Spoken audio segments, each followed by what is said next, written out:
नमस्कार देशभक्तों, welcome to nurse explained. कुछ दिन पहले हमने एक किताब का पोस्टमार्टम किया था और वो आप सबको बहुत ही अच्छी लगी थी, इसीलिए आज हम ले आए हैं उसी जादुई किताब की शॉकिंग पंक्तियों के पार्ट 2। लेकिन नर्स एक्सप्लेन्ड।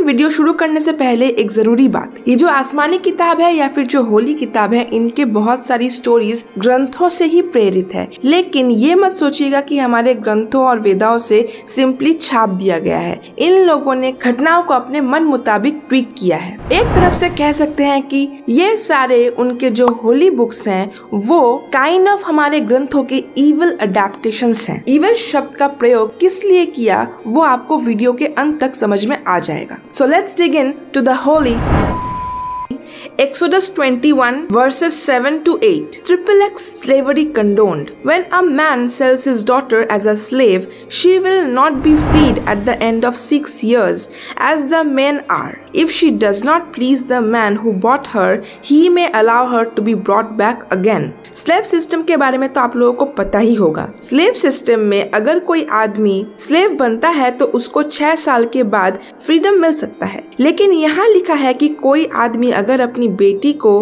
अगर सेल कर देता है एज अ स्लेव, तो उस लड़की को 6 साल बाद भी आजादी नहीं मिल सकती है अगर उसने अपनी मालिक को ठीक तरह से प्लीज नहीं किया। इस सिस्टम से सबसे ज्यादा लोग जो प्रेरित थे वो थे ब्लैक्स, और जो अपर क्लास लोग थे वो कोई ना कोई बहाना बनाकर इन्हें ज्यादा दिनों तक अपने अंडर में बिना किसी सैलरी के जो चाहे वो काम करवा सकते थे, और उस काम में XXX भी मौजूद था। लेकिन यही देखकर बुरा लगता है कि किसी होली किताब में स्लेवरी जैसी नीच सोसाइटल प्रैक्टिस को कैसे बढ़ावा दिया जा सकता है। कैनिबलिज्म, 2 Kings chapter 6 verse 28 से 29. So we boiled my son and did eat him, and I said unto her on the next day, give thy son that we may eat him. इसका back story थोड़ा आपको बता दूं। जब राजा ने एक महिला से पूछा कि तुमको क्या दुख है, तो वो महिला कहती है कि दूसरी लेडी ने उसको कहा कि खाने को कुछ नहीं है, इसीलिए आज हम तुम्हारे बेटे को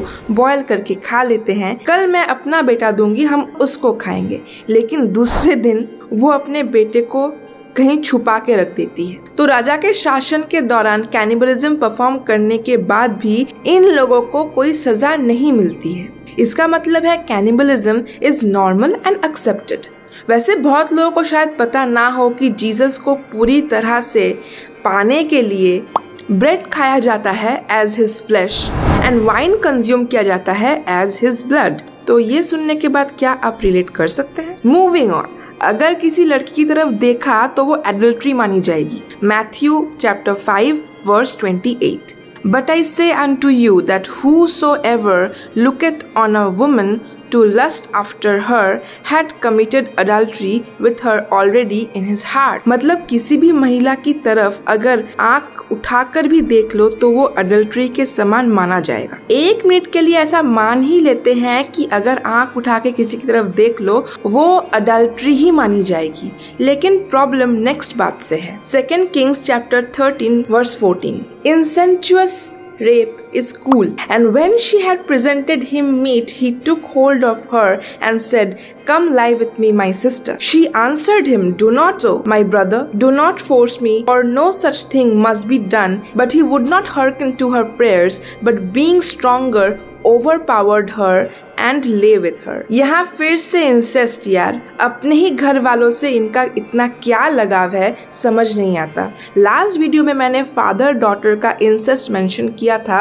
और यहाँ पे भाई बहन का चल रहा है। तो जो भाई है वो लिटरली अपनी बहन को फोर्स करता है। तो पहले तो ये लोग कहते हैं कि किसी लड़की की तरफ आंख उठाकर देखना भी अडल्ट्री के समान है, और यहाँ पे अपने ही घर में ये लोग ऐसे काम करते हैं। तो मुझे तो लगता है कि जिस भी आदमी ने इस बुक को लिखा होगा वो हाईली कंफ्यूज था। Genesis chapter 38 verse 7 to 10.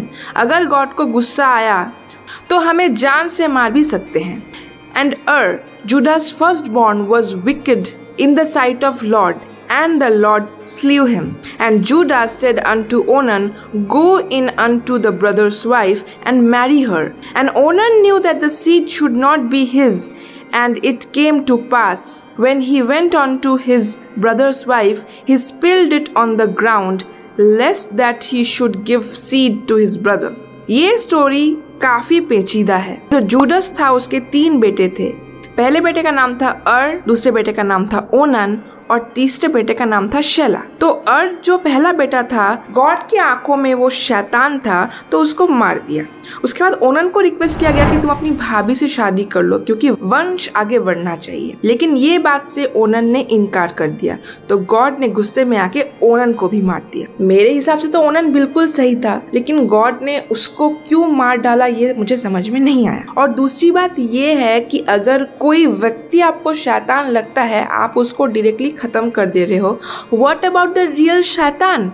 What about the real evil? उसको क्यों छोड़ दिया? तो यही थे न्यू टेस्टामेंट के कुछ वर्सेस। आई होप कि ये वाली वीडियो आप सबको अच्छी लगी होगी। अगर अच्छी लगी है तो इसको लाइक और शेयर जरूर करें and make sure you subscribe to our channel for such informative videos. मिलते हैं नेक्स्ट वीडियो में। जय श्री राम।